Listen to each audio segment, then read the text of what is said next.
Nightmare narratives here. I've put a lot of care into bringing these classics to you, and I'd love to know where you're listening from. Feel free to leave a comment, and if you're enjoying this, a like would mean a lot. Now, sit back and enjoy the show. The CBS Radio Mystery Theater presents...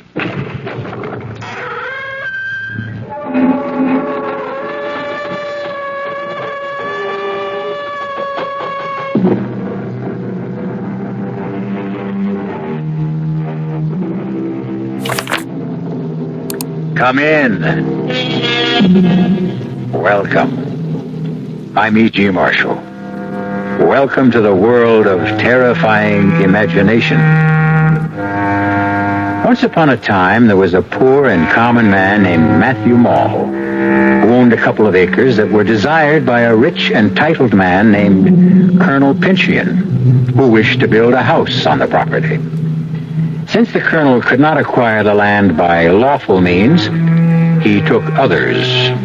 The year was 1650, and he connived to have Matthew Mall declared a wizard, condemned to die on the scaffold, which is where our story begins. Quiet!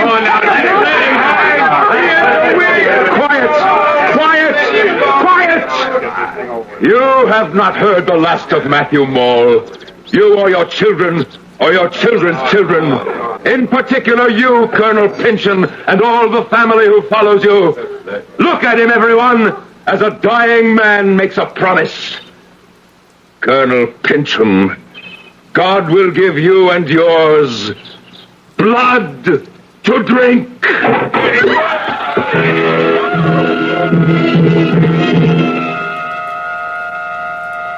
This is the story of my long revenge, which began with the moment my adversary first entered his new-built house, with his portrait locked into the paneling above his desk chair.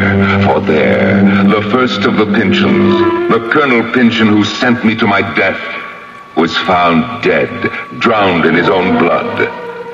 The doctors called it apoplexy, but we know better. Death brought him blood to drink, the first of much, for his house was doomed.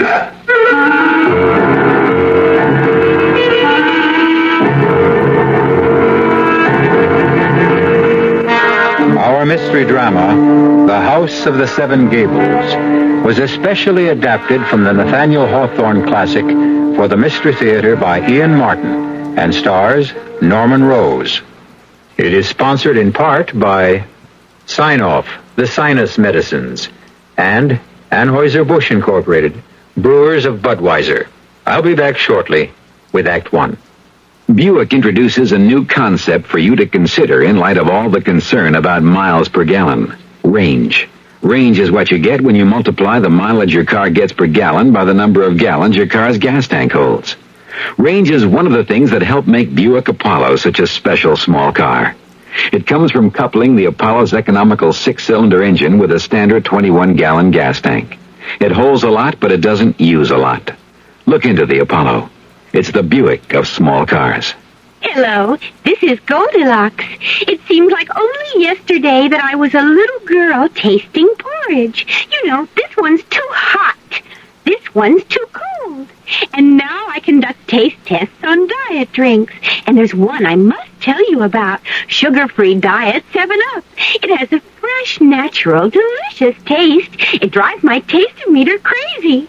Sugar-free Diet 7-Up. This one's just right. George Washington? Yes. What is your favorite American food? La Choy Oriental Vegetables. La Choy? The father of our Oriental vegetables. Oriental vegetables? Bean sprouts, water chestnuts, chop suey vegetables, delicious. What do you do with You toss them. Across the Potomac? In a salad. Oh, yes. Or mix La Choy Oriental vegetables right in with ground beef when you make burgers. That's my favorite. A meal fit for a king. Oh, I didn't mean a king. I meant what I am. You know, not a prime minister, not a... La Choy makes Chinese food. Swing American. You stand alone and wait. She's 20 minutes late. She'll find a smile will go a long, long way. Smiles go a long, long way with Kodak's Pocket Smile Saver Kit. You get a Pocket Instamatic camera, color film, Magic Cube, extender, and more for less than $30. All at your photo dealers for a limited time only. A smile stays lit with our Smile Saver Kit. You'll see a smile will go a long, long way. From Kodak.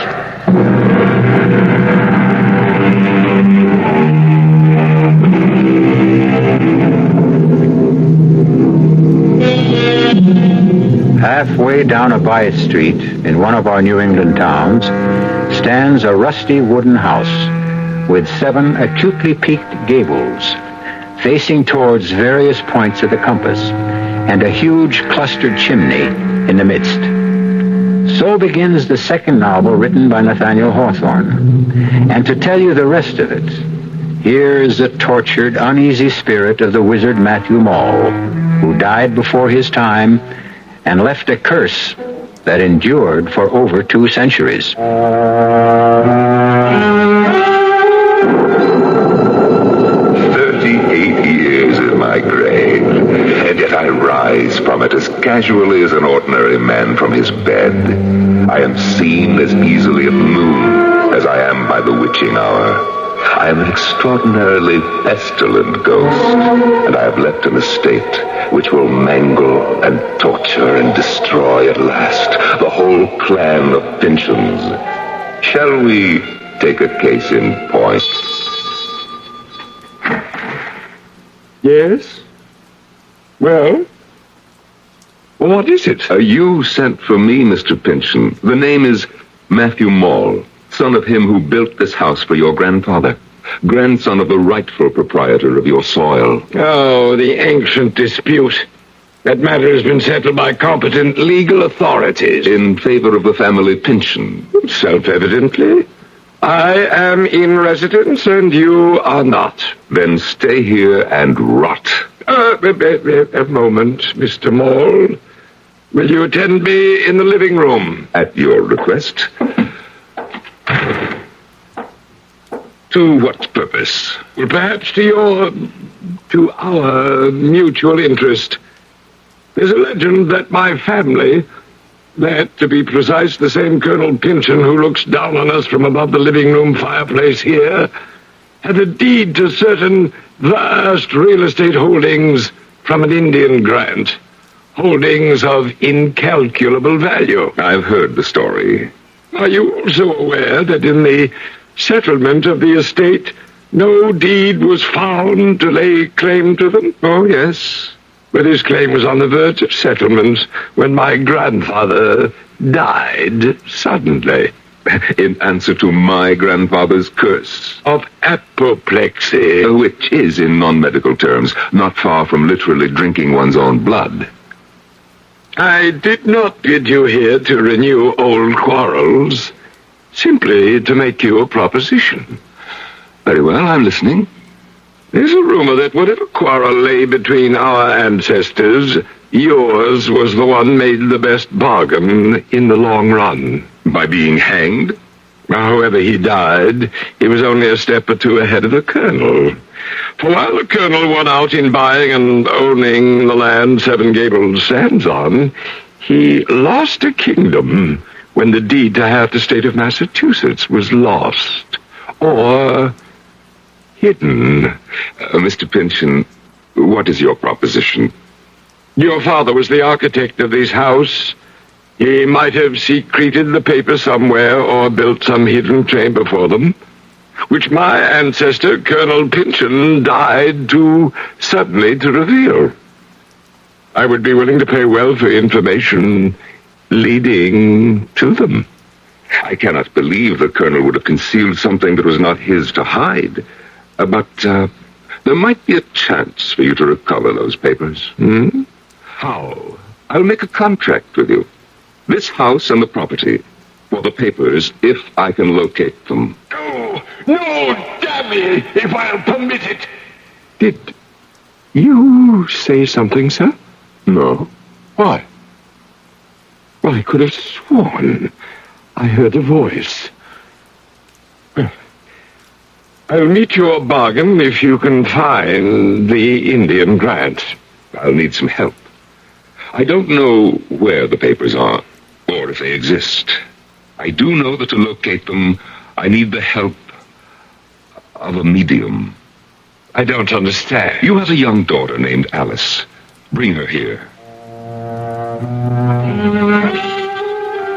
From outside the oriel window, hoard with frost against the roaring fire within, I watched my grandson toy with this Pynchon, whose only desire was to flee the dread house and live abroad.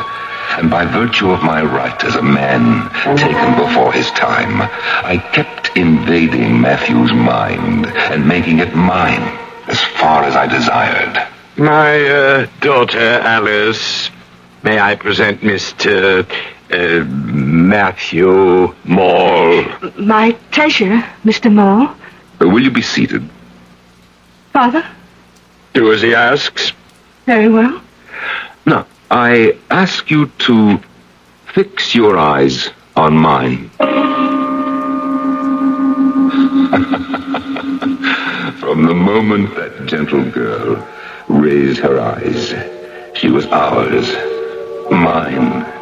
It was enough, perhaps, that already the Malls had the reputation that they could enter people's dreams and that no grave could hold them. By now, there was a further belief that they could mesmerize the unwary. There is your daughter, Mr. Pynchon. Speak to her.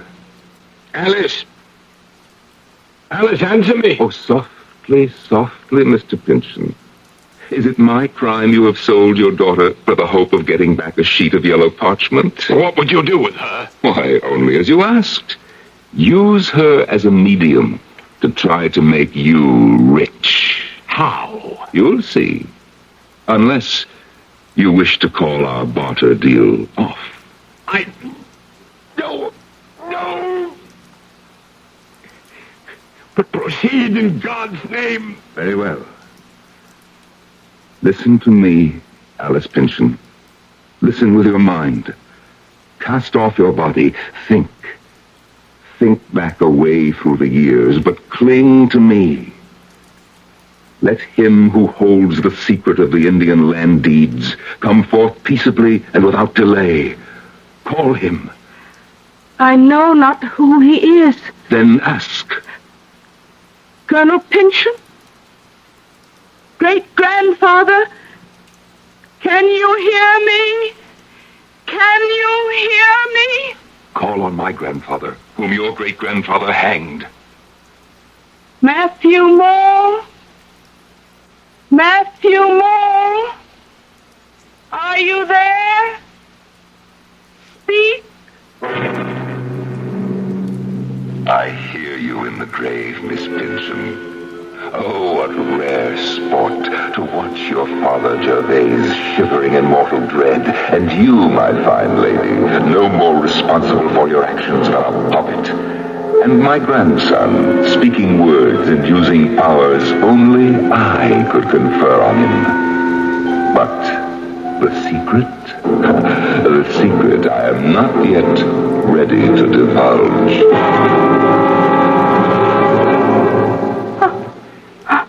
Enough! Enough! Would you kill the child? Bring her to. Without your answer? Have you not found it? Only this. Your grandfather's secret is one he must choke with until it is of no further value.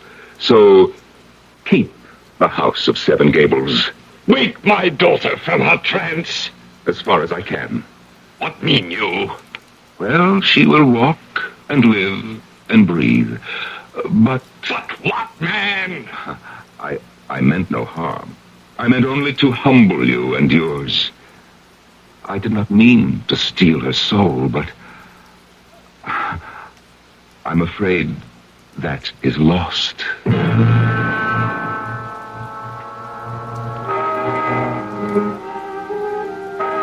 The years rolled by, and generation by generation, I took my toll on the Pynchon brood. The once proud family dwindled and thinned out. I have had little need to move my rusty bones or decaying flesh, since they have wrought their own destruction, save till now. But in this century, I must arise again. Cousin Hepzibah. Geoffrey Pynchon, what brings you to Seven Gables? Why, I take it since you have opened a 1-cent store, it is open to any member of the public? Not to you. Never to you. Judge. Judge not, that ye shall be judged. Surely after all these years, and in respect of what I've just arranged for Clifford... You are not welcome in this house. Not even in a public shop, Hepzibah Pynchon. The shop is a necessity, now more than ever. Because of Clifford's return? Oh, surely you know if you're in need you can call on me. Or bring your brother and yourself to live on my estate. You know I will take no charity from you, now or ever. How dare you offer it after what you've done to Clifford? Yes, you hate him. For what reason, I know not. But hate him you do. You do me wrong, sweet cousin. But I am a forbearing man. I bear what crosses God sends me to bear. I will not trouble you more now, but wait for Clifford's return.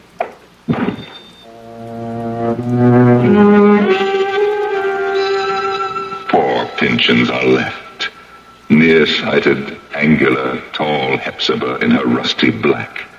The smiling, fat, oily Judge Geoffrey Pynchon, who so closely resembles the portrait of that black-hearted colonel who hangs in a massive gold frame in the living room, and who hanged me by the living neck.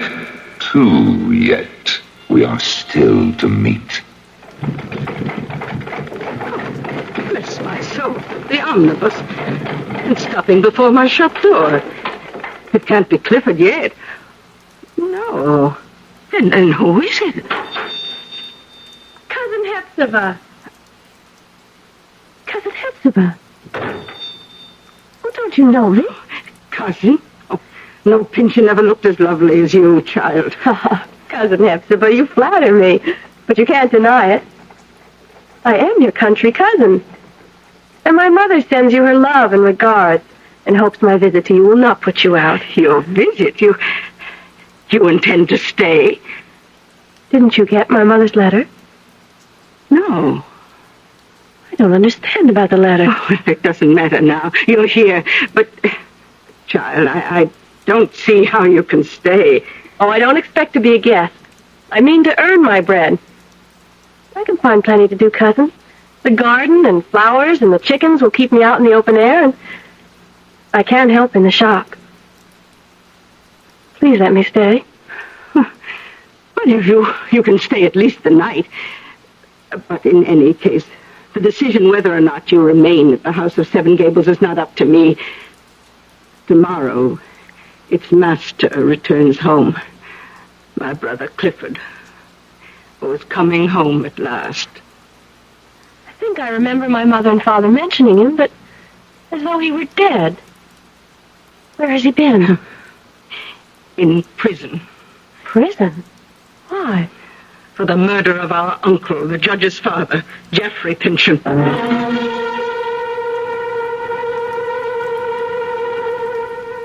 One other young and unsuspecting girl, Alice Pynchon, came to grief under the shadowed gables of this brooding old house. Is another to share the same fate? We'll find out when I return shortly with Act 2. And now another story of the ball and chain, as Kellogg's Special K presents Veronica and Jack. Oh, Geoffrey, isn't this romantic? Out in a quiet lake at night with you rowing the boat. Yes, Veronica, it's really neat. Geoffrey, what was that? Frogs. Frogs that go bong? They're pretty weird frogs. Oh, Geoffrey, you're such a card. You have a ball and chain, like the ones they use in those Special K commercials. Yes, Veronica, it symbolizes my few pounds of extra weight, but I'm going to get rid of it. How? By exercising. You know, like rowing this boat and eating smart at every meal, starting with a Special K breakfast. You mean a 1-ounce bowl of high-protein Special K, 4 ounces of skim milk, orange juice, and coffee? Precisely. It's less than 240 calories, and it tastes delicious. It'll help me get rid of this ball and chain. I'll help too, Jeff. After all, we're all in the same boat. You have a ball and chain, too. Your happy ending could begin with the Special K breakfast from Kellogg's. The 74 Indy 500 is now history, and to no one's surprise, the winner was equipped with custom Monroe Racing shock absorbers. Naturally, because every single car in the race had custom Monroe Racing shocks. That makes Monroe's win record 21 of the last 22 Indy 500s. That's quite a performance, the kind you'd expect from Monroe. We're the #1 maker of replacement shock absorbers for your car, and we're the #1 choice on the track. At Monroe, we can't lose, and neither can you. Just when you need it more than ever, you can find it more places than ever. That's Quaker State Motor Oil. Why do you need it more? Because if you're using your car less, that engine just isn't getting the exercise it needs. But Quaker State's quality protection is tailor-made to handle deposits that build up in an underworked engine. Now that you need it more, it's available more places. Nice to know. Quaker State your car to keep it running young.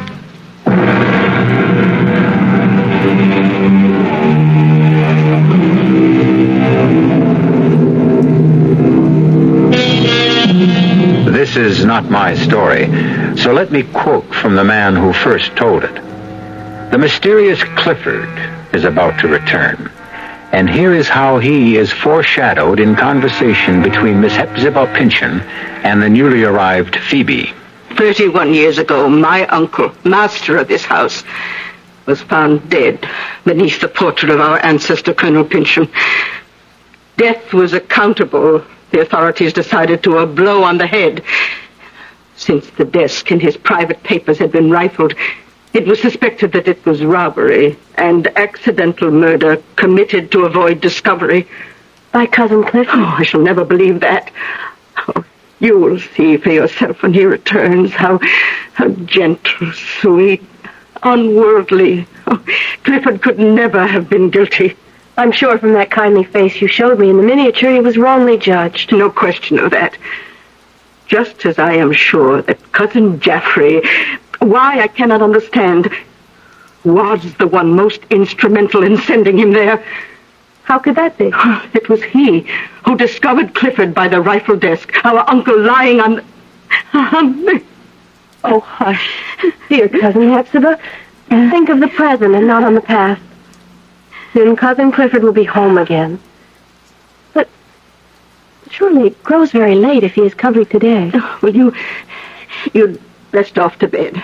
Perhaps I should greet him alone.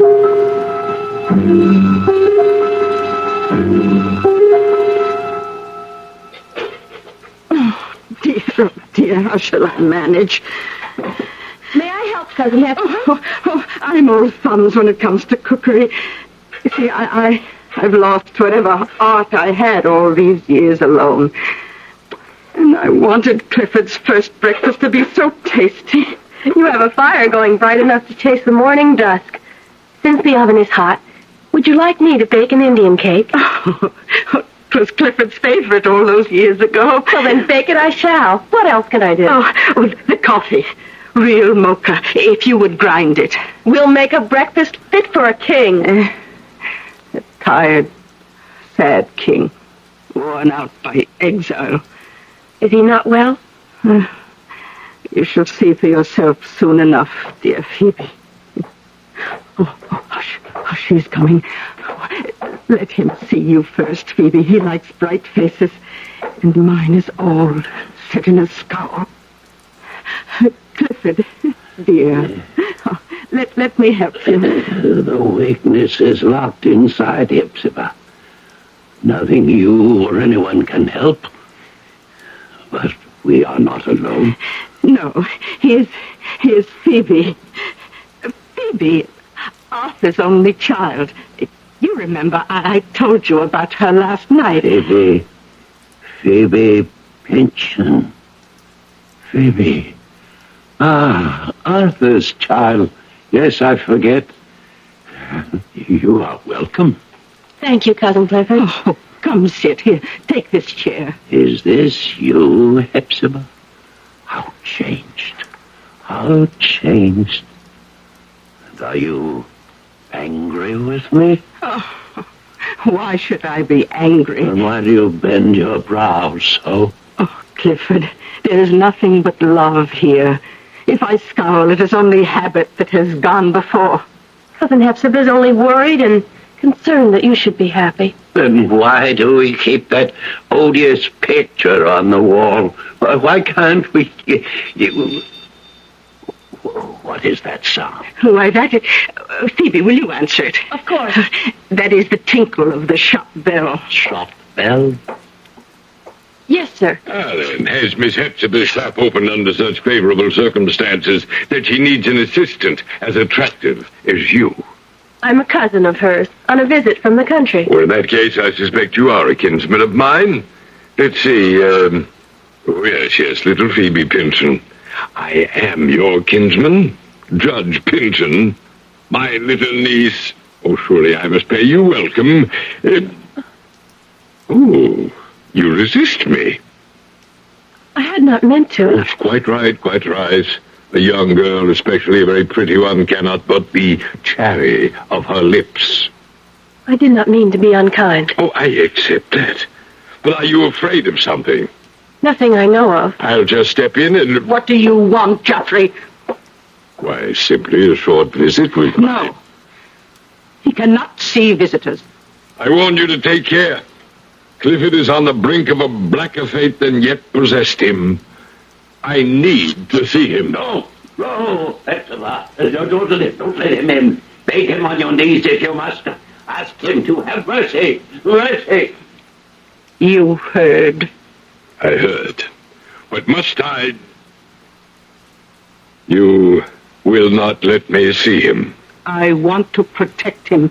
As you will. But you do me great wrong, cousin. I only wish to help him. I will find some other way.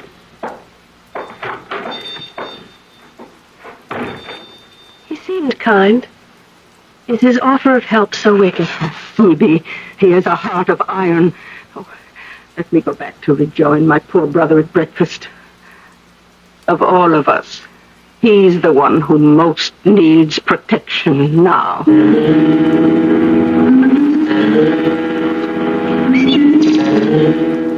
Don't do it, lady. What? Drink from that.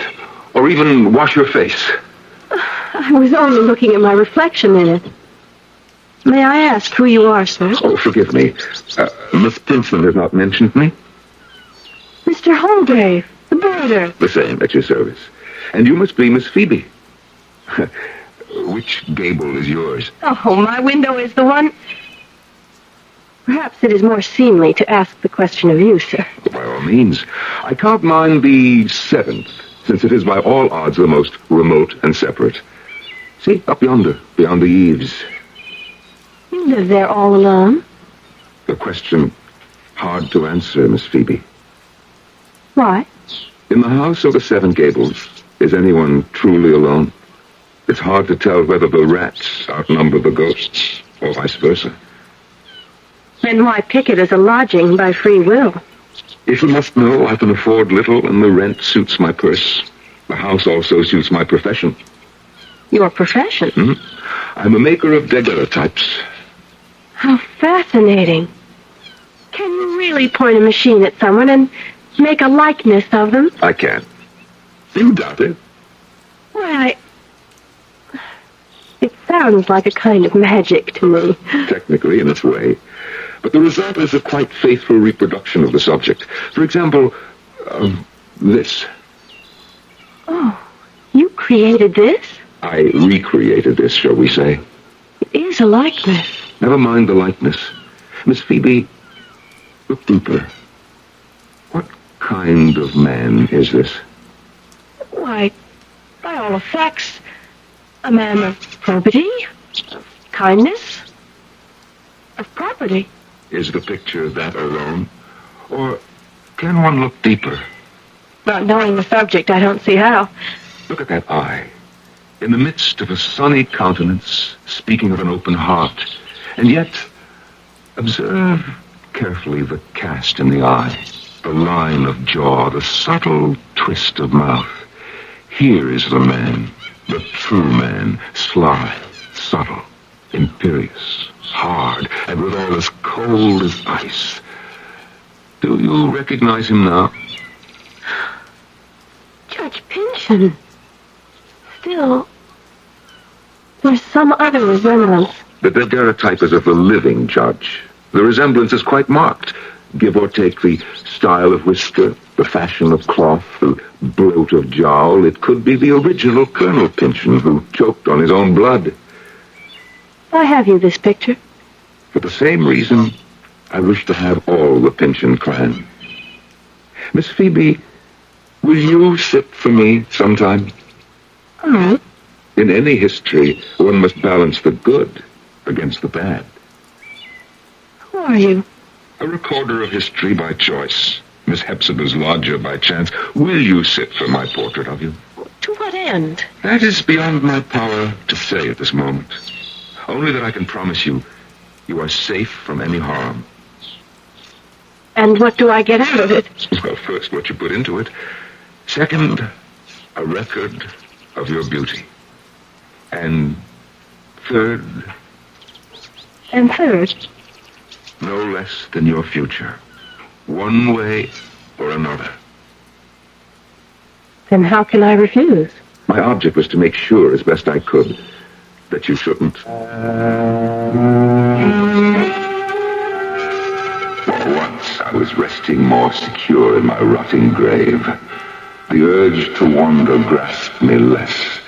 The Pynchon dynasty was a sorry lot at best, save one. And a new dynamic force was guiding my course to its resolution. It was time to start to pull my winding sheet more closely about me and begin to leave the future to itself. But not yet. The curse was not yet played out.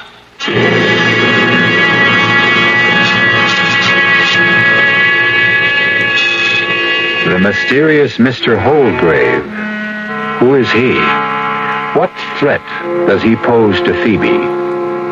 Perhaps the only breath of sanity to blow sweetly through the dusty corridors and winding staircases of both the Pynchon history and the house that encloses the living, as tight and inescapable as the coffin in the grave.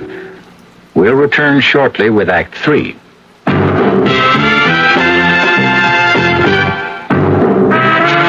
You don't see many people putting salt in their beer nowadays. Not that there's anything wrong with salt, on radishes or French fries, but man, not in the king of beers. Truth is, the only thing salt can do for Budweiser is make it salty. An unwise thing to do to the only beer in America that's beechwood aged. Unsalted Budweiser has become the most popular beer in the world.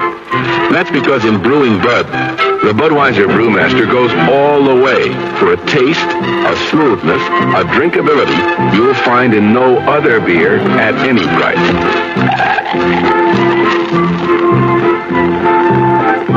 And something else you can take without a grain of salt. The fact that when you say Budweiser, you've said it all. Anheuser-Busch, St. Louis.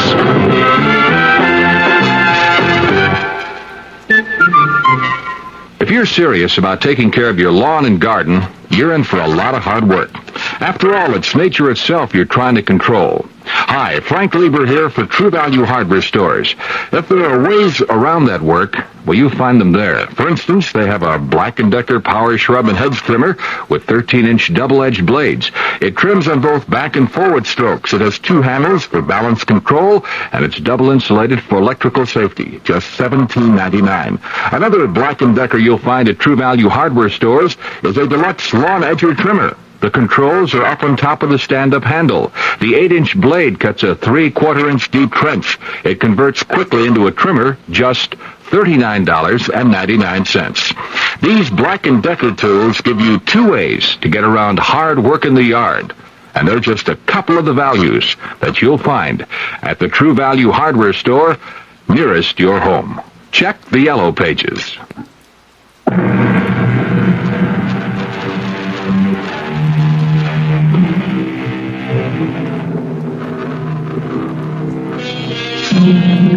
2 centuries, the curse of the hanged wizard Matthew Mall has hung like a cloud over the house of the Seven Gables. The dark, deteriorating, rat-infested, and ghost-ridden house has outlived its time. Only the family, to which it belongs, hangs on to some distant remnant of the past. There, Cousin Clifford. Safe in your little eyrie and retreat. I trust you, Phoebe, to find me this spot in my private gable. While from here I can see all the world. The bustle of our little town, certainly. How free I feel after all those years. I have the wildest impulse. What, Cousin Clifford? Are you too young, perhaps, to remember when we blew soap bubbles? A glass of soapy water. And a clay pipe. Yeah, the pipe I still have. Well, the soapy water I can provide. But the lost years, where can they be found again?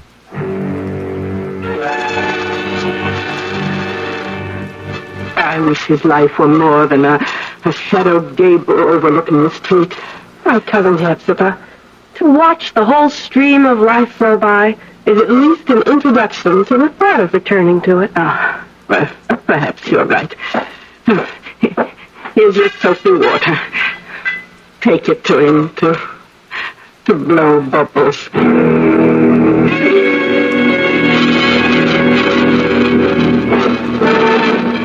My window on the world, Phoebe. The best vantage point in town. You picked it for me. And without your support and love and interest, I suppose I should have just let the world go by. Well, you can't do that if it's passing right by your feet.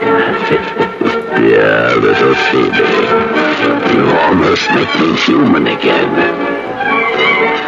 That band coming by. Open the windows so that the sound can rumble into this lost dark. There! Is that better? I scarcely know. I get infected with strange madness. Like when I blew the soap bubbles in one burst on Jeffrey's head. Perhaps I should never get too close to life. What do you mean? You know the feeling when you're on a height. It's exciting, exhilarating, until you look down. Then there is this wild compulsion to throw yourself, to dash yourself to the ground. But Cousin Clifford, everyone does it. See that everyone doesn't do it. Christmas. Save me. No, stop. Let me go. No. I can't help myself. But I can. Cousin Hepzibah! Cousin Hepzibah! You can't stop me. Nothing can stop me. Help! Help! Help him, please! Stop him!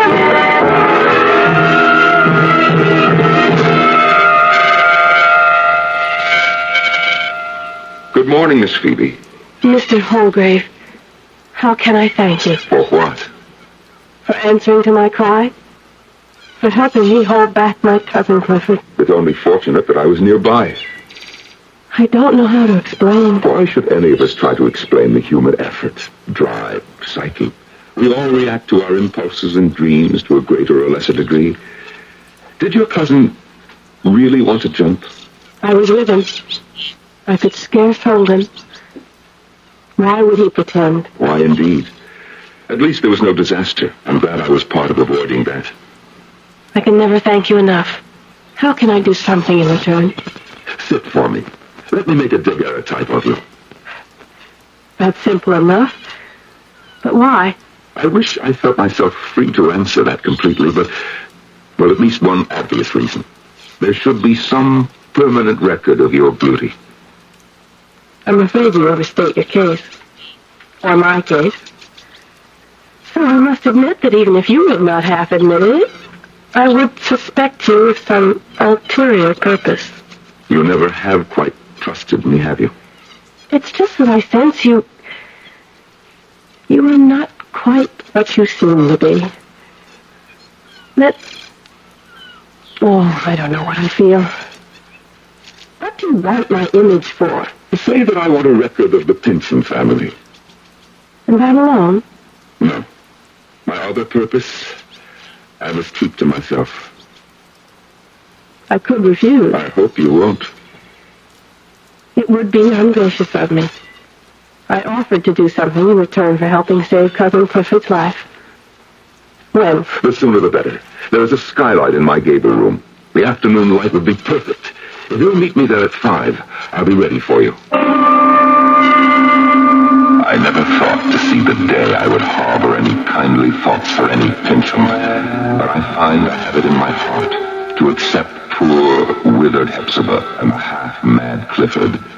And as for Phoebe, well, she shall have an unseen protector observing from beyond the skylight window. There now, Miss Phoebe, we're ready to begin.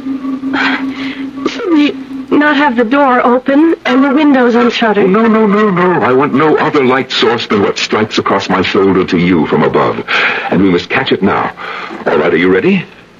What must I do? Now lift your eyes to mine, above the lens. So, now, relax. Think of something soothing. Blue sky. The ripples on a sunlit pond. Oh, yes. Yes, that's lovely. Don't try to smile. Just stay in repose. When I expose the plate, you must not move for 20 to 30 seconds. No. Take a deep, slow breath and hold it. Now. Now the plate is exposed. Silvered copper on which a film of silvered iodide has been formed by iodine vapor. The sands are dropping through my minute glass, and slowly, your image develops on the plate. This 1/2 minute, I hold you mesmerized, only to make you immortal, never to be forgotten, to last till the end of time. Now you may relax. It's all over. Phoebe? Phoebe? Phoebe. I've mesmerized her. Phoebe. Oh, God help me to resist my evil desire. Phoebe. Phoebe. Forgive me if now I say what I have not dared to say to you, nor ever will, perhaps, so long as you are a Pynchon.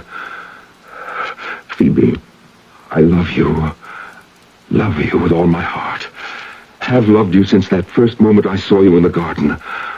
I cannot dare to hope when all is known that you could return that love. Yet here, at this moment, with you completely in my power, I could cast a spell on you that would hold you forever mine. No, Phoebe. Rather that you were never mine than to hold you bound to me against your will. Phoebe Pynchon, can you hear me? I hear you. You are safe. You know that. Safe. You will have no memory of the trance you are in now. No memory. And when you wake, you will feel refreshed, and your same lovely self. You promise me? I promise. Then, when I snap my fingers, wake. Oh. Is my portrait all finished? Yes, Phoebe. May I see it? Oh, no. I have much to do before that. This one, I want to color. I would not have you see it in black and white. Oh, then I shall have to wait to look at it till I return. Return? I must go home to visit my mother and father, and bring back the rest of my clothes. You intend to stay on at Seven Gables, then? Cousin Clifford needs me, and Cousin Hepzibah. I think it is my duty. To wither and dry up like them? Before God, I pray you find some better fate.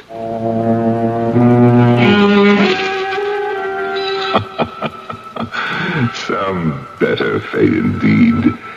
Back in my grave, my bones are ready to settle to eternal sleep, and the curse is ready to be wound up. And the day after Phoebe left became the beginning of the end.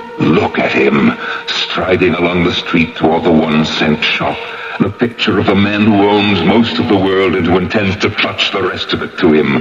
The 200-year reincarnation of the Pynchon who put me 6 feet under. Judge Jaffrey Pynchon. Judge Pynchon. Yes, Cousin Hepzibah, the same. What do you want? What else, cousin, but to have done with all this? I want to see Clifford. No. It is my purpose to do so before I leave this house. Haven't you done enough to him? 30 years ago, our uncle died. His immense fortune was left to me, save for your life interest in this property and the house of the 7 Gables. To Clifford, not to me. Some months before our mutual uncle's death, Clifford boasted to me that he knew the secret of incalculable wealth. I believe that at this moment, if Clifford retain his wit and, if he chooses, he can tell me where the riches can be found if he chooses. And if he can't, or doesn't? Back to the dungeon. I'll await your bringing him in here in the old colonel's chair. It should in any case have been mine by right. I wish you ill of it, but I shall go find Clifford. So come the years full circle. Revenge is as dusty in my mouth as these old bones which moldering cry for eternal rest. Only one more remains who deserves his fate, the same one that overwhelmed his liverish ancestor, who still pouts like a peacock in the frame of the portrait behind the judge's head. God give him blood to drink. No! My watch. I have appointments to keep, important things to do. I can't.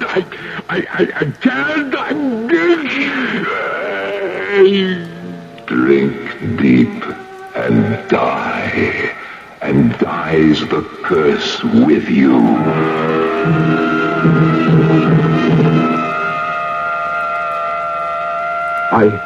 I found him here, Phoebe, dead of apoplexy, the last of his line. But Hepzibah and Cousin Clifford... They inherit the judge's country estate, bright with sunlight, with no dark gables to hem them in. I've already moved them there. I'm so bewildered. What shall I do now? Phoebe, I have an offer. What? Well, first, let me reveal who I am and what I know. A 2-century-old secret guarded to prove that might is not always right. Look, the curlicue pattern around the portrait. So many bits of detail, and only one that holds the power to open the vault where the ancient document lies behind the portrait.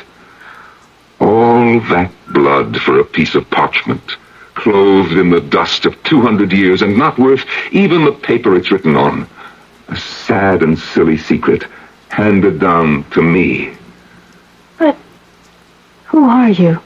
Like you, the last of the Pynchons, I am the last of the Maules. Matthew Maule, and with the end of the family curse, I feel reborn. Or will if... If what? Matthew? Shall we end it all? Will you marry me, Phoebe, whom I love beyond all, and put an end for good to family feuds and tragic doom? Oh, yes, Matthew. Yes. On one condition. You have only to ask. That we leave and shut up forever the house of the 7 Gables.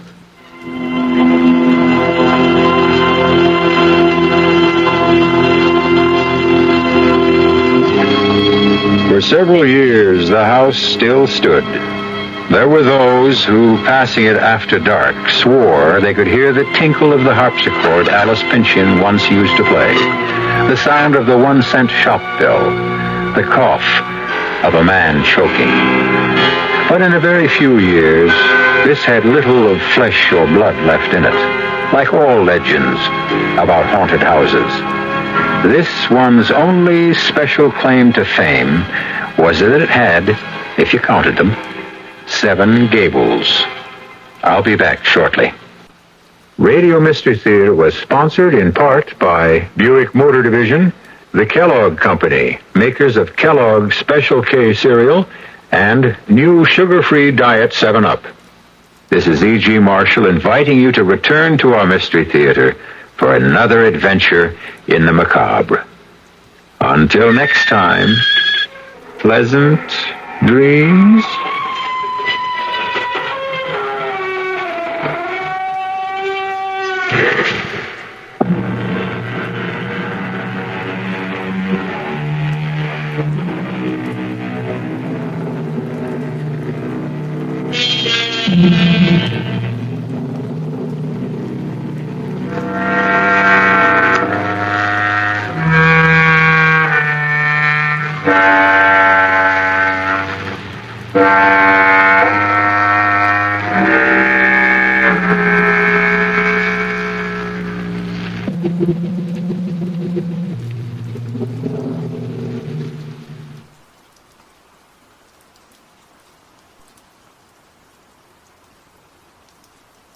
I'd love to know where you're listening from. Feel free to leave a comment, and if you're enjoying this, a like would mean a lot.